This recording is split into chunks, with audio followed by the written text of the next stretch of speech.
Peace to the gods. This is Mekke'l Carter, the Rose Gold Goddess. So a child probably shouldn't have been experiencing things like that at such a young age, but also I see it as an advantage now, though, looking back on my life and just seeing the way that I was able to be so mature and kind of just be ahead of the game mentally when it comes to just being a woman in the industry, a young woman especially.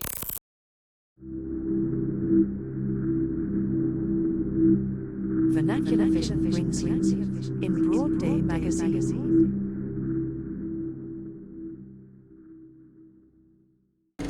Angelica series. The 5-Star Faces Lifestyle section. Greetings. I am Vanessa, a social construct who asks people questions that are trending in society. Today, my makers and I will interview Mekke'l Carter, a singer, songwriter, and choreographer from California.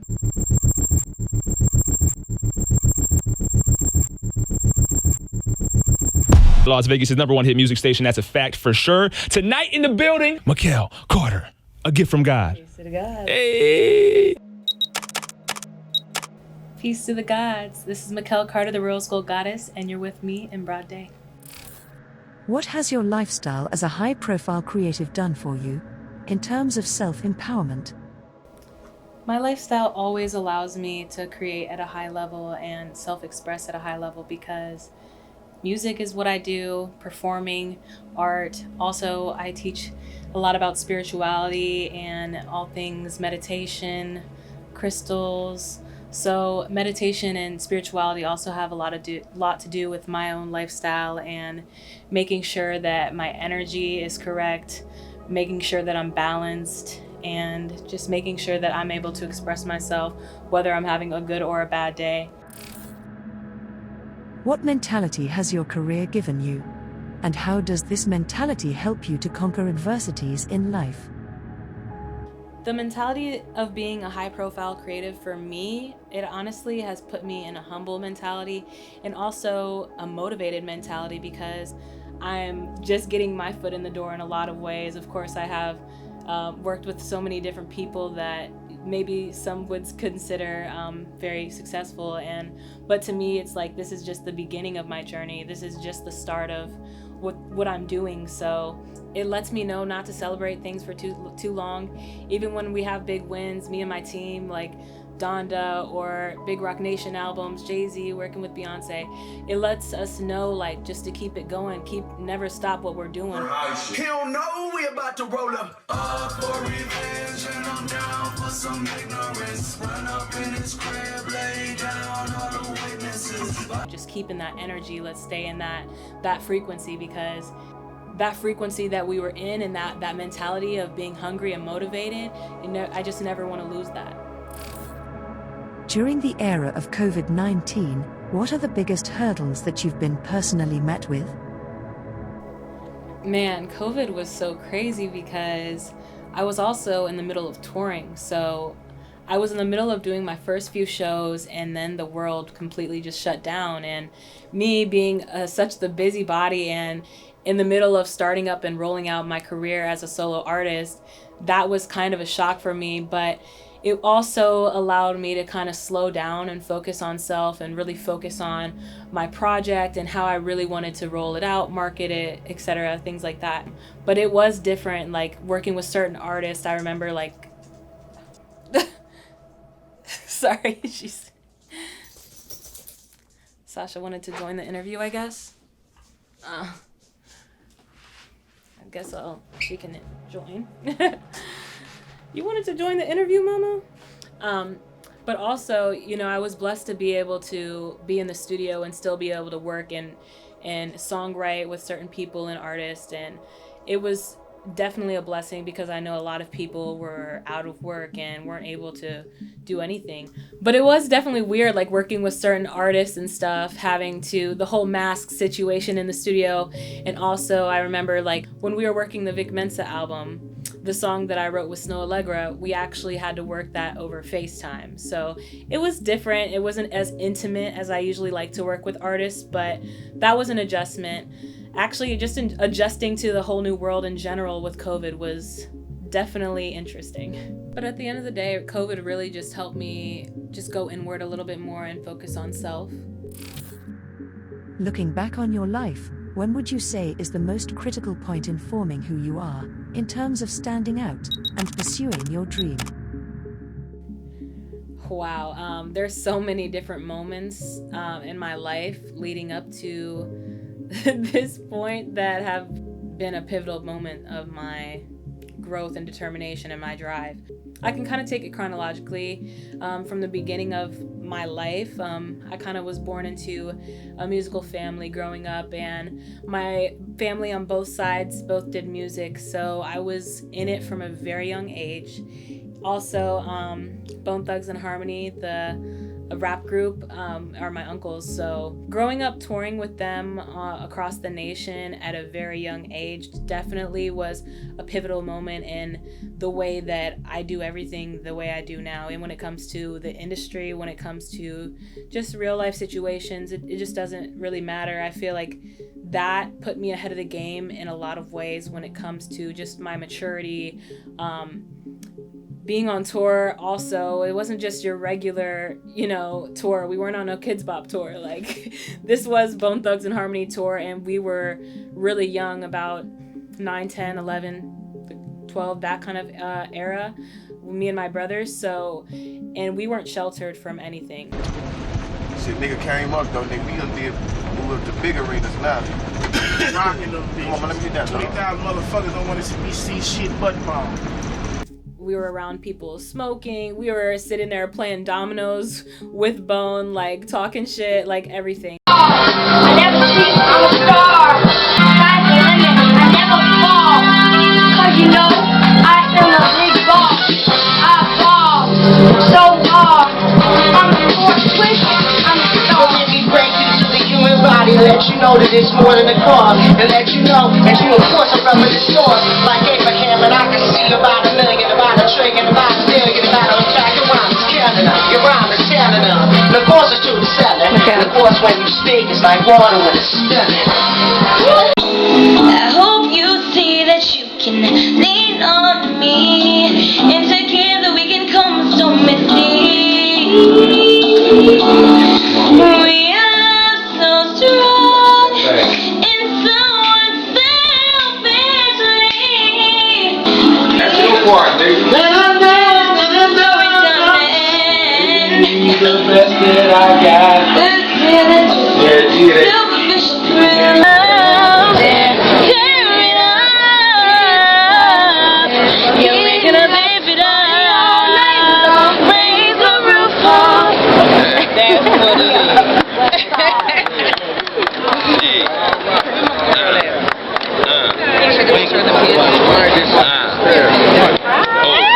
People got the information. We gonna make sure we get To the point where actually my grandma ended up getting our own tour bus for my family, and my mom would follow the tour so we could be separate from everything that was going on with the madness and the chaos of the tour and actually have a moment to be children, because it was a lot. We were living a very fast life. We were right there doing the merch, and signing titties, signing people's dollar bills. Like, it was a lot. So a child probably shouldn't have been experiencing things like that at such a young age, but also I see it as an advantage now, though, looking back on my life and just seeing the way that I was able to be so mature and kind of just be ahead of the game mentally when it comes to just being a woman in the industry, a young woman especially in the music industry. It can be a lot. So that definitely put me ahead of the curve. Also, being in the middle of this nationwide tour with Bone Thugs and Harmony, my dad actually cheated on my mom with one of the groupies on the tour. So she basically gave us an ultimatum in the middle of us being on a nationwide tour, on nationwide commercials, just our careers basically blowing up. She said we can either stay in LA and she can be miserable with my dad basically, or we can go back to Ohio with my grandma, and maybe when she gets on her feet or something, we could still do our careers and move to like Atlanta or Florida or something where they still have somewhat of an entertainment world. We ended up going back to Ohio in the middle of everything going on. it was a huge culture shock going from the top performing arts school in LA to Lehman Middle School in Canton, Ohio. And I was immediately hated, bullied for being the new girl from California and having long curly hair. I remember actually the first day, like, when I went to class, this girl comes up behind me, like, starts parting my hair, like, oh no, you good, girl, you ain't got tracks. Like, I was really bullied in that school, and it caused me to go into an entire depression, and just on top of that, being away from my career, having to leave that in the middle of everything, it was definitely really sad and hard for me to go through. Also, when I had to move back to Ohio, my commercials and stuff were still playing on TV.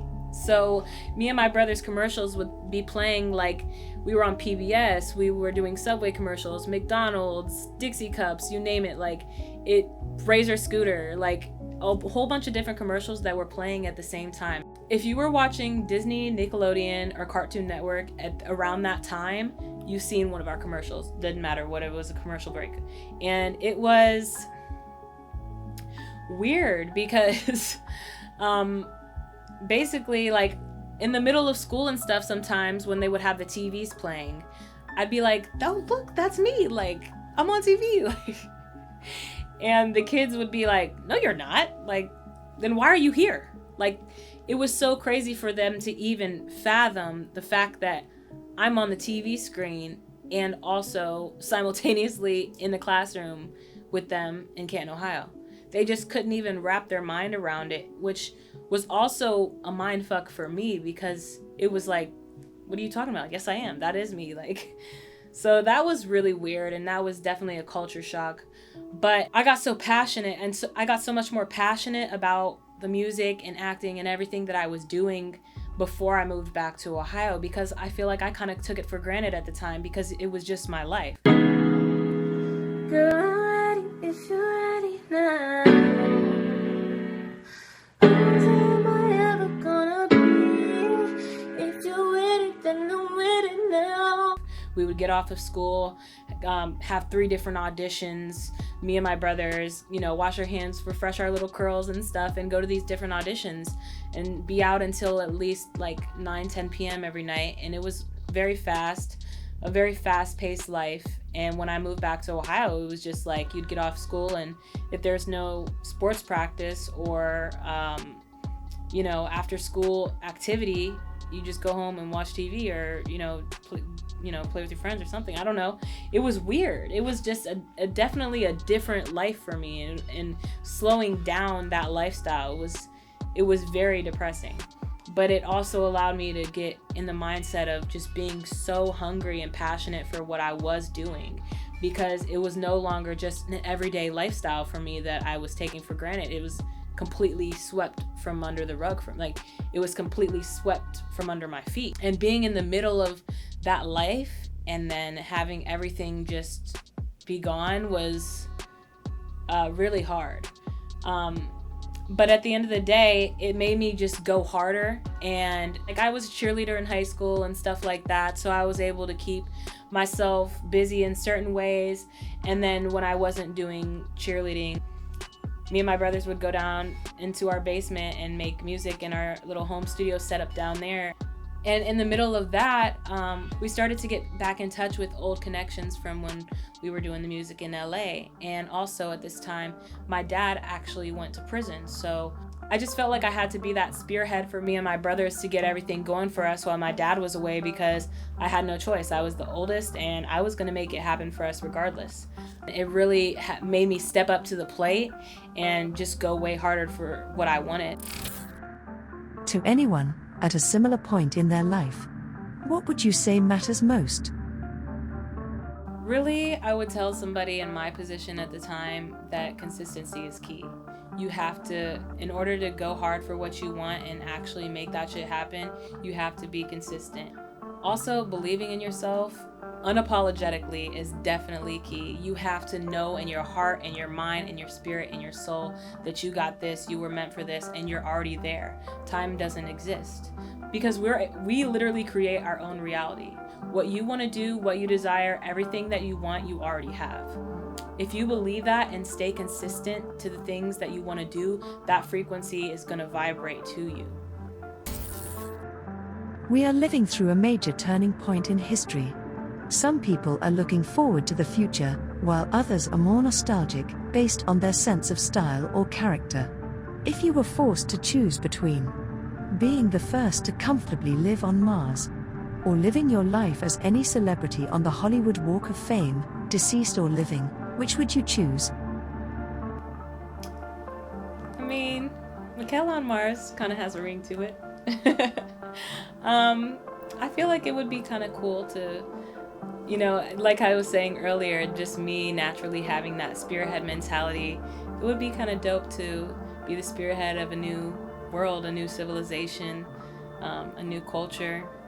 I think that would be kind of dope to be able to create. There's so much room to create and manifest new levels of existence. I think that would be really cool.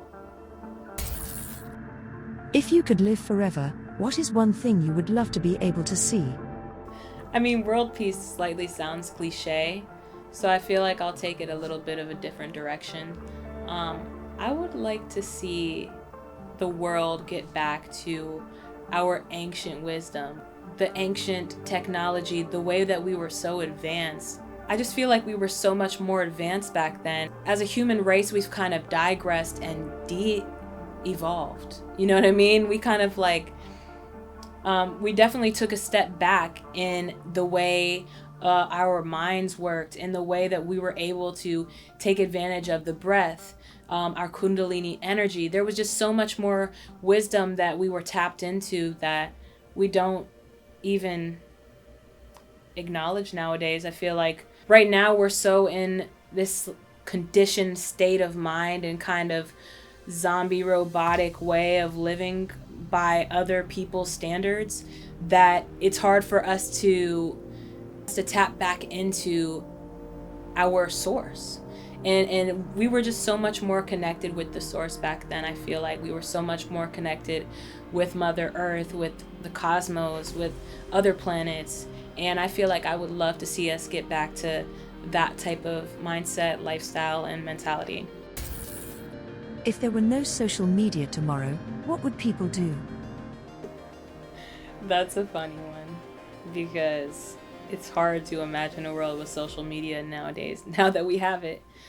But I would hope that if there were no social media tomorrow, that people would definitely live in the moment more, hopefully. I mean, I definitely feel like we need more of that. We need to live in the moment more, especially when it comes to experiences. And of course, you want to capture everything, and there's certain memories that you probably wouldn't be able to remember as vividly if you didn't have it recorded or on social media. But I would hope that people live in the moment more. When you feel like quitting, what pushes you? When I feel like quitting, what pushes me really is knowing life's not promised. So I'm going to take advantage of any opportunity that comes my way. Module complete. Peace to the gods. It's me, Mekke'l Carter, and you were just with me in Broad Day.